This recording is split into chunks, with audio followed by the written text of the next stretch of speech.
Right, welcome to this tactics and showcase video for a brand new unit that I've painted up, and that's for the Primaris Space Marines. As you are probably aware, I'm already working on a Primaris Space Marine pure Primaris army for the Red Scorpions chapter. I'm going to introduce a new chapter onto the channel, and have decided on Red Scorpions. There's already a regular painting tutorial for them up on the channel. Been introducing some of the new units as well. There's already tactics videos on the channel here for the intercessors, lieutenants as well, the captain and gravis armor. Those videos are already up. But I've worked on one of the bigger units now, and that is the Redemptor Dreadnought, and it truly is an epic model here. So the showcase part, first of all, we'll show you how the models come out. So here he is. I'm going to zoom in here so you can take a closer look. So there it is, finally finished. It wasn't too bad. It's not too bad. The process is quite quick, as you'll see in the regular painting tutorial on the channel here. For the Primaris Space Marines, I paint one of the intercessors. It doesn't take too long. It's quite a quick technique.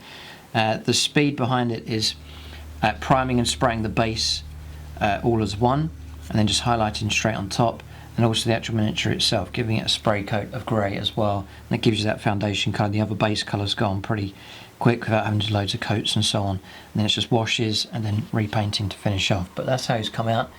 I've magnetised the torso here, so I'll just break that open so you can see.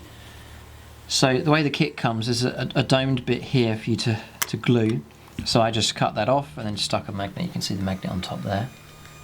Good strong super glue, and there's a series of magnets running down inside, and then in here the bowl shaped bit just there, I filled that with magnets. There's a larger magnet there and there's a string of magnets going inside the model, and if you put a string of magnets, stack them on top, just strengthens them, makes a stronger connection just there. So that sticks on pretty strong, doesn't come off.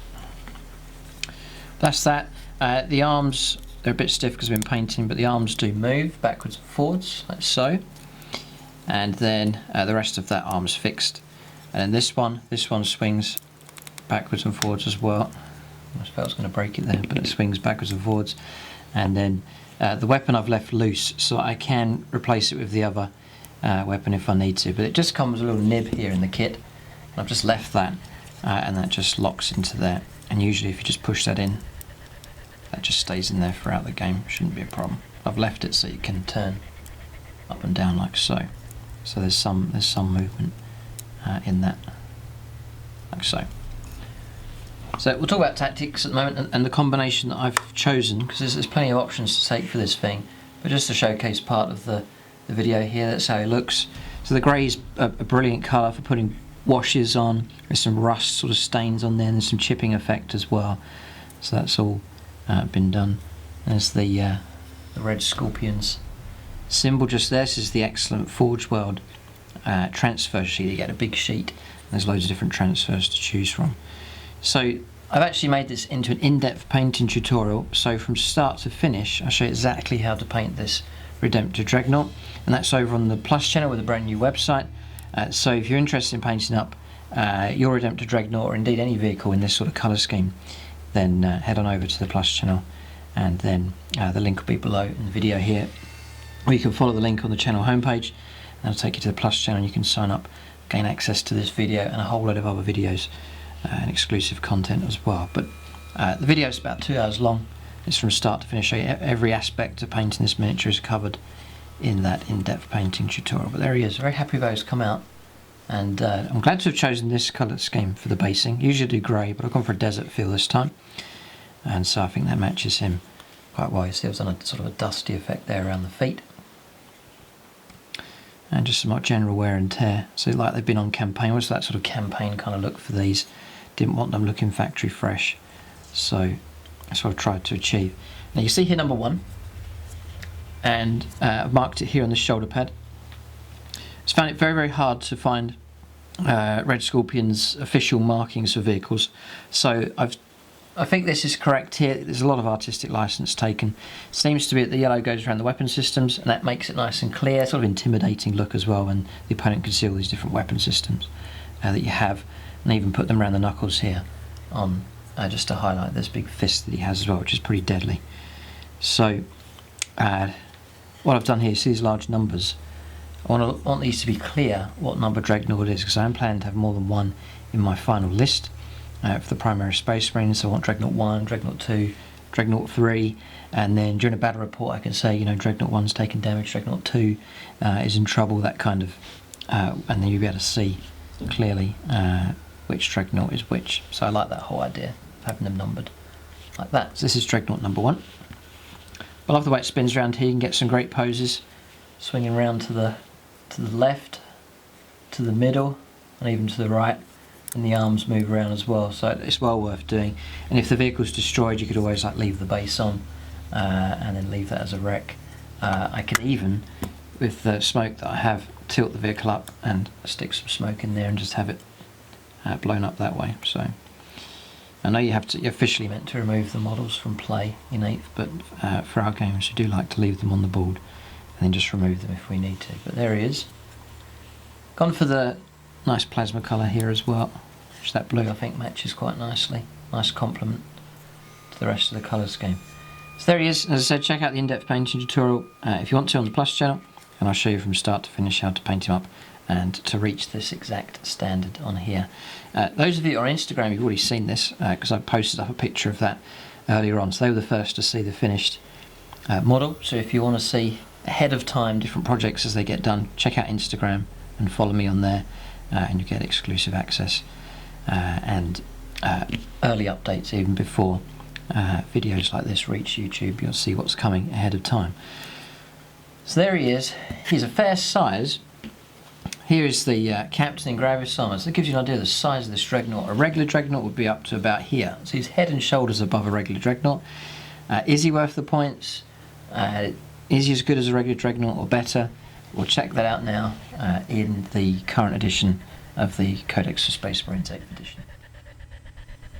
So I'm working on a list at the moment. The army's reached about 750 points. So getting to the stage where I'll be able to start doing games.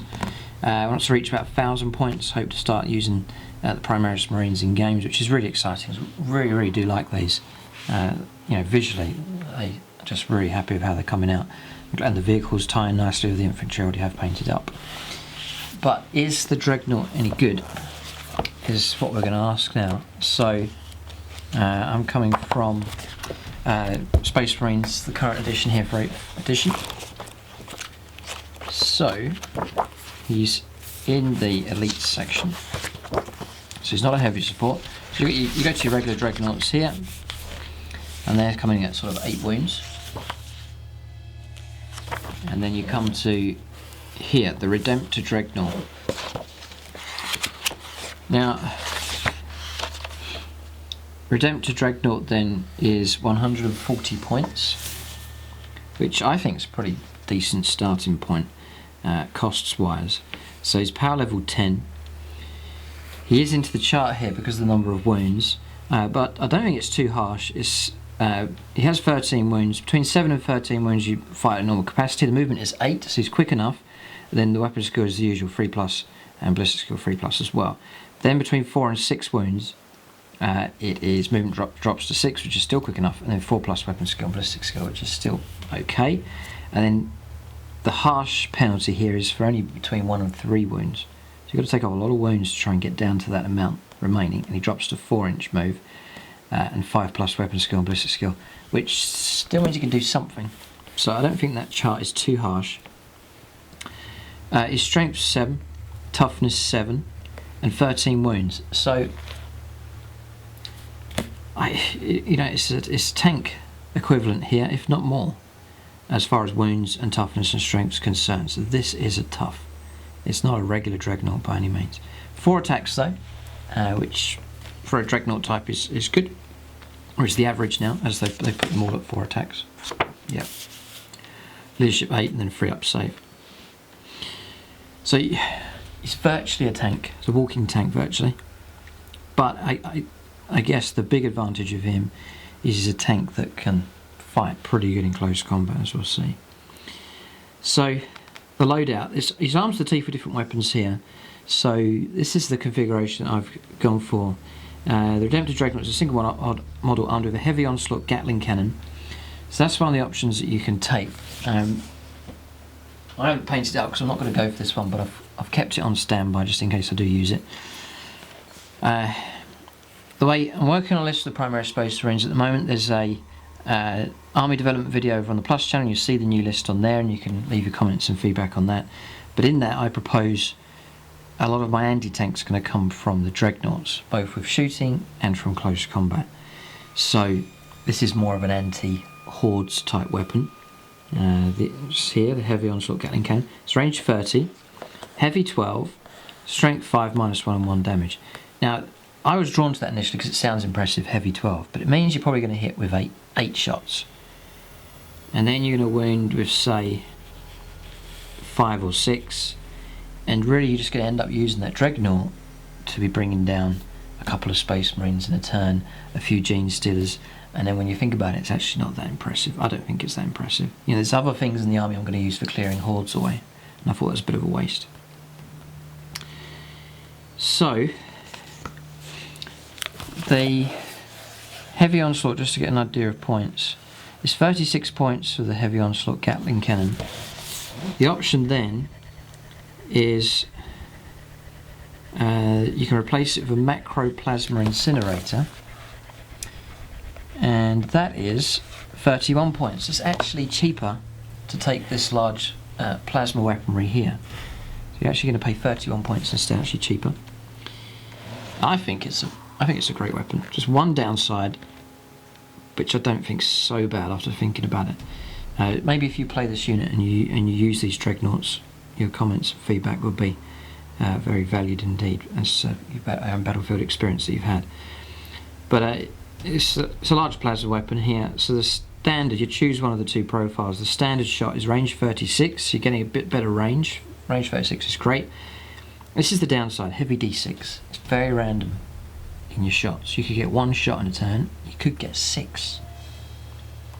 Strength 8, AP -4, and then 1 damage. It's deadly enough. And then you have the plasma option here of going supercharge. Strength, still heavy D6, strength 9, AP -4 and 2 damage. And then for each hit roll of 1, the bearer suffers a mortal wound after all these weapon shots have been resolved. So there's a danger of mortal wounds, but I don't see it as much of a problem because you've got loads of wounds. You've got 13 wounds to try and get through. So you should stay alive for a fair while. And then if you talk a bit about tactics at this stage, keep something like a captain nearby with the reroll 1's ability, and then you should be able to avoid a lot of those wounds from coming through. Great value there of using the bubble that the captain can grant. So I think that's the sort of a combination I want to go for. So these, I'd have them, you can use them in different ways. I may have them clustered in the centre of the army, the captain nearby, granting the reroll 1's for shooting, just a bit more accuracy and protecting them from the mortal wounds coming through. So I think it's a fantastic weapon, just with the randomness there. But having said that, say you roll a 1, you're still getting 1 shot coming through that's still a deadly shot. Anything higher than a 1, just treat as a bonus. But I think that one of these Dreadnoughts, and then if you had another 1 or 2 of them, combining their firepower, say you had 3 Dreadnoughts, this is how I'm thinking about it, say you had 3 Dreadnoughts in your army, armed with these, that's 3d6 shots a turn. And now all of a sudden, you should be busting a vehicle every turn with that kind of firepower. That's what I'm thinking, that kind of idea. Going for the supercharge option. The AP -4 is very powerful, strength 9 is great, you're going to be on freeze to wound the vast majority of vehicles, if not all of them. Yeah, unless it's super heavy or something, so strength 9 is very powerful. So I like that, and that's the one I've gone for. It looks great as well, and it's a bit of anti-tank, a bit of anti-monster, that kind of option, just there. Then you can take a heavy flamer, an Icarus rocket pod, and 2 Fragstorm grenade launchers and a Redemptor fist. So it's like a vehicle, but you can fight back in combat. At freeze to hit with 4 attacks. You have the fist here with no penalties, there's no minus to hit. It's ×2 strength, so you'll be fighting at strength 14, which means if you get those hits on most vehicles, you're going to be wounded on a 2+. It's AP -3, you're going to knock the armour right down, and it's D6 damage. So, yeah, you've got 4 attacks, only maybe 2 of those get through and wound. And then all of a sudden the opponent's got to deal with 2d6 damage coming through. That's enough to destroy vehicles if you roll well enough. So I think that fist is nasty enough, for sure. So very happy about that. That costs you, it may even be free of charge.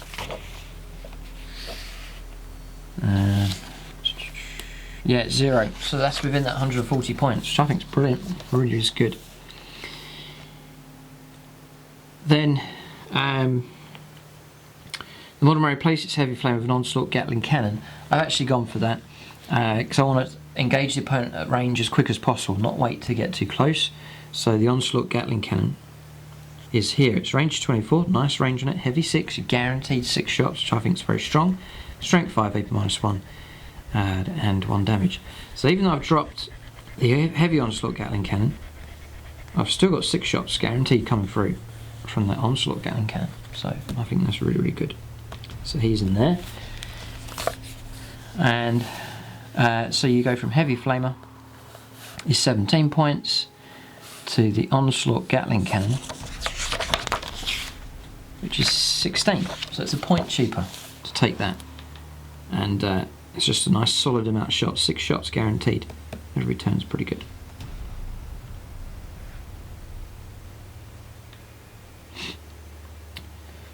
I suppose staying still is better for these. There's a lot of heavy weapons here, which means you will be on that -1 to hit.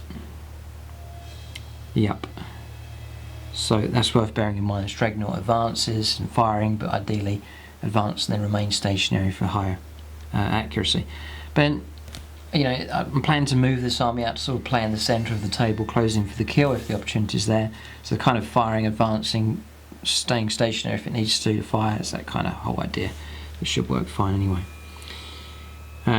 So then this model may replace its 2 frag storm grenade launchers with 2 storm bolters. So storm bolters will get you range 24, rapid fire 2. So that's 4 shots or 8 shots at range 12. The usual stat line, strength 4, no minus on the AP and 1 damage. That's okay. The 2 frag storm grenade launchers give you 18-inch range, a bit shorter, but it's assault D6. So yeah, it's pretty good. So assault D6 is pretty good. If you're on a rapid move, you're moving and making an advanced move, it's still firing, able to fire that weapon, which is pretty cool. Just like the idea of those shots coming through. Strength 4, it's the same stat line as the Storm Bolter. It was a pretty close call between those two. Storm Bolters should be coming in at 2 points each. Here, yeah, 2 points each. And the Frag Storm Grenade Launchers, 4 points each, so you're paying a bit more for them. So either of those, you're going to get 2d6 shots or 4 shots and 8 shots at close range, so it's a pretty close call between those two.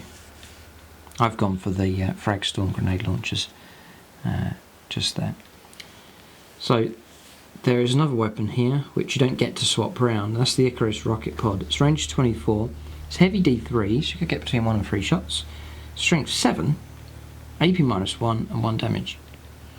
Upon all hit rolls made with this weapon against targets that can fly, and then subtract 1 from hit rolls made against all other targets. So a bit of an extra bonus weapon just there as well. So it's sort of a series of smaller caliber weapons all stacked up. We're going to be chipping off wounds from different targets and the main gun to grind wounds away from like a primary target, like a tank of some kind. And the idea is that this Dreadnought works with a number of others and they team up, gang up against different targets. That's the kind of idea. And then as they advance up the army, when the opportunity comes, they can charge in. They've got a fist to fight with and it should be able to cause trouble.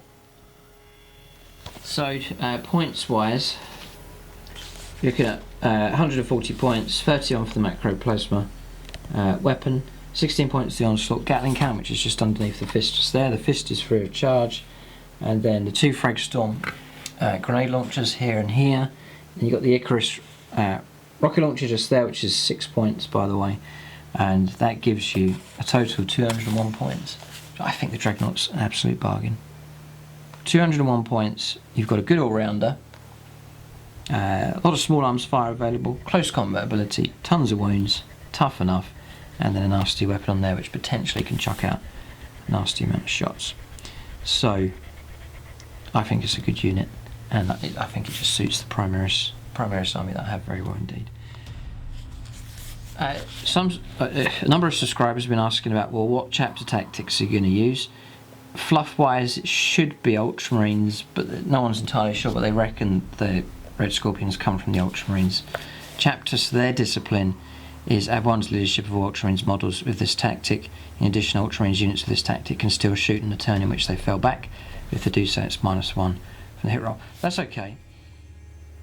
So that one's okay, but one that's been pointed out, I'm tempted to agree here, and that's Raven Guard, Shadow Master's tactic. Here, your opponent must subtract 1 from any hit rolls when shooting at Raven Guard units with this tactic. That's any unit, so that's infantry, vehicles, bikes and so on, if they're more than 12 inches away. So that's great as this army advances up, because it's quite elite, I don't want to lose too many casualties.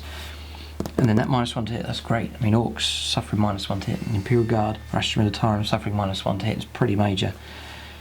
So that's a good way, I think, of protecting these, especially the Dreadnoughts, which I know the opponent may well try and target with long range firepower early on. So I've pretty much got free reign here with this chapter, this Red Scorpions. I can pretty much choose which ones I want, but leave your own comments and feedback there. But that Raven Guard seems to be a good option to take. If I'm going to go strict to the fluff and the rumours of where they originate from, I should go Ultramarines, which still is a pretty good chapter tactic to use. So the other thing is stratagems here. I've been looking through the different stratagems, and there's not really ones specific for the Dreadnoughts. And for vehicles, this just doesn't seem to be too much here. So the best way I see to benefit these is to use the Captain with the rerolls of 1 for shooting, and also the Lieutenants as well for rerolls on wounds of 1 also. I imagine that could help. I'm just going to check here to make sure that let's have a look here. The Captains grant friendly chapter units, yes, so the Dreadnoughts will count. And the other thing I want to check here is the Lieutenants. Reroll wound rolls of 1 for friendly chapter units, yes, it's not just infantry, it is for chapter units. So reroll 1s could be helpful as well, especially with the main weapon. You know, you get your hit and then you roll the dreaded 1 to wound. It's annoying, so reroll 1s would be very helpful. So I see that as the two best ways to benefit these. Is a Captain and Lieutenant nearby, given those reroll 1s, I think would be very helpful indeed, just to enhance them just that bit more. So expect him to hang around with the Captain and Lieutenant, sort of that bubble, perhaps in the centre of the army. Right, so what I want to do now is to look at all the tactics that are possible. What we'll say is just on his own, and we've got a dummy tank here that we can use. It's this Blood Angels Razorback, which the Blood Angels won't mind. We're just going to illustrate shooting and then combat as well. Now the Dreadnoughts, I think they're durable enough. I'm not expecting them to destroy targets in combat or shooting just in one go. It's going to be a grinding process, but I am expecting them to be causing wounds consistently every turn, just grinding targets down and reducing them, and then being survivable enough to outlive the opponent on the other side. That's the idea of them, and maybe 2 or 3 of them working together, I think will be good. It's a lot of wounds. You know, 3 Dreadnoughts, that's 39 wounds the opponent to try and get through. I think should be tough enough. So we'll say he stood still. I'm going to fire all the weapons, because the great thing now is even a strength 4 weapon still actually needs a 5 to wound like a toughness 7 vehicle. So even your small arms firepower can even grind wounds down. I've seen that happen plenty of times in 8th edition. You fire a big weapon, does hardly any damage, and then things like bolters, storm bolters you fire through and you actually pick up a few wounds. So I'm going to just offload everything into this. Got 11 wounds, the Razorback, to try and get through. So we'll say all the weapons are in range, just to illustrate here. So the Icarus rocket pod, 1 shot, needs a 3, needs a 4 to wound. So it's a 3, so that's failed. And then we have an Onslaught Gatling Cannon, it's guaranteed 6 shots. Just there. Bang on average. There's some wounds. And these are -1 actually, so 4's to save. Yeah, 1 has got through. So we'll just track that there. 1 wound. It's well done. 2d6 shots of the Frag Storm grenade launchers. 5 shots from that. And those 5s to wound, so a good chance. Nothing from that. Okay, so those are fired through. So then now the Macro Plasma Incinerator. D6, this is so random here. This time we get a 6. the debut roll. 6 shots. This is tasty. I would play it as overcharge or supercharge. Freeze to hit. That's where you need your captain. That's going to be 2 mortal wounds, which I'm going to add on. This will be 3s to wound, 2 wounds to come through, -4, so it goes straight through, and that's a straight 4 wounds being caused. So that's 5 wounds. And that's kind of mission accomplished there. I wasn't expecting to destroy the target, was expecting to cause damage. We pretty much half destroyed this tank, so that's not a bad result. But that's the mortal wounds. You need the captain, you really do. And lieutenant would be helpful as well, so definitely justify keeping the captain nearby. And they're great. They can fight with each other. You can fight in combat as well. You've got a combat captain here, and he can be supported by dreadnoughts. I mean, it's going to work really well together. So, centre of the army, the dreadnoughts lumbering in, and then the captain granting those bonuses. We'll do another round, one more round just to illustrate here. See if we can finish it off. So there's 5 wounds, 6 wounds to try and get through. Fire the big gun again. It's almost scary rolling this. How many do we get this time? 4, sort of an average amount of shots. I'll say the captain's joined him. Yeah, 111. Right, that is it. The captain must stay near the dreadnoughts. That's 3 mortal wounds otherwise. So you definitely need that. We get to re-roll these, and they've all hit. Wow. Right, that's finalised it. Definitely. It's a 6-inch bubble, so you don't have to cluster around. I can set him up sort of here, just within 6. Put a second one over here, so I still can have a pretty wide front line. But you have to maintain that range. Freeze to wound, they've all wounded, this is fantastic. And it's -4, so that's 8 wounds. Incredible. Busted, destroy the vehicle. I like this weapon. Yes, you're going to roll 1s, but sometimes you're going to roll 6s, 4s, 3s. The shots come through, and the re-rolling 1s. This is looking very healthy. And so I think the opponent may see the plasma weaponry and he thinks, oh, it's not D6 damage, it's not that sort of las cannon type firepower. You know, where's the heavy firepower? But not realising that you can grind away pretty effectively with this kind of weaponry. So pretty good. We'll let the other weapon systems fire. So Fragstorm grenade launchers, 8 shots from that. Do like the 2d6, you can get a nice lot of shots. Reroll that 1 for the captain, it's a full house. 5s to wound, nothing though, horrendous.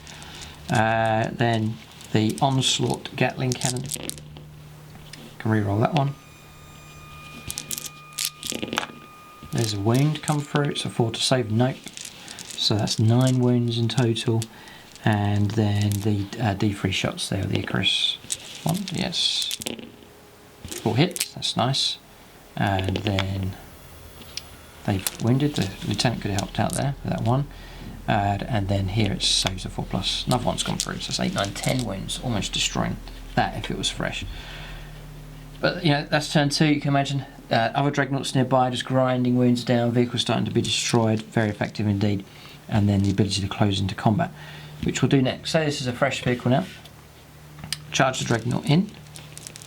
So I'll do the overwatch here. Nothing. We'll say I roll up, double 1. We'll say that he does make it into combat here, just to illustrate here. And say the captain's nearby. So 4 attacks, being 3s. That's alright, that's sort of what you expect in 2 or 3 hits. But actually on 2s to wound, and again, this is where the lieutenant's going to help out. So, yeah, oh, look at that come through. It's AP -3, so do get saves of 6, none, and all of a sudden you got 3d6 damage, which it hasn't done it, but 9 wounds is horrific damage there on that vehicle. So I'm not expecting this to be a one-shot wonder unit, but I'm expecting sort of wounds to be picked up here. If he needs to switch targets to hordes and infantry and heavy infantry, then he's able to do that. You know, he's got a spread of weaponry, nice lot of shots available, so it's a good all-rounder there from that dreadnought. But as we've seen illustrated, the ability to pick up wounds for sure, and then if he rolls well, the ability to cause a horrific amount of damage. Now, we've seen the importance of keeping a captain nearby, of whichever type, and I reckon a lieutenant would be very, very helpful indeed. A cheap HQ to take, and that ability to reroll 1s. I think it's just a universal reroll 1s, which means, yeah, it's reroll hit rolls of 1. So hit rolls of 1 and wounds of 1, So in combat and for shooting, it's really going to help out. So those units kind of working together. And like he can charge in as well. He could have picked up the last few wounds of his gauntlet there as well. So that's that kind of working together as a team. Seems to work best, I think, for the Space Marines. Or for any faction, that seems to be a universal thing now in 8th edition. Units sticking nearby each other, helping each other out. That is definitely the way to go. So that's giving you an insight there into this Dreadnought. I really like the model. I wasn't so keen on the model when it was unpainted. I just this whole archway here, I just wasn't so keen on it. But now painted up, and I like the outcome there of the mixed colours for the shoulder pads. So one colour on this side, one colour on that side. I think it's come out really well. And I just think he really looks the part, just striding in amongst those Primaris Marines.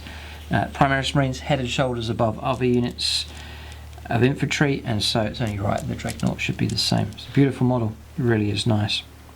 So check out the in-depth painting tutorial over on the Plus channel.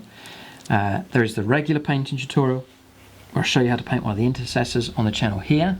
There's a basing tutorial as well on this channel. The regular channel showing you how to do this desert colour scheme also. So if you're interested in collecting red scorpions, which is becoming a very popular chapter, see more and more people painting them up, then check out those tutorials on the website and on the channel here as well. But there it is. Keep a lookout for the red scorpions. Plan to use them in games in the near future. Keep a lookout for new units coming through as well. Got some exciting new units being painted up for them as well. There it is. That's the video. And check out Instagram as well. Thanks for watching. And tune in next time.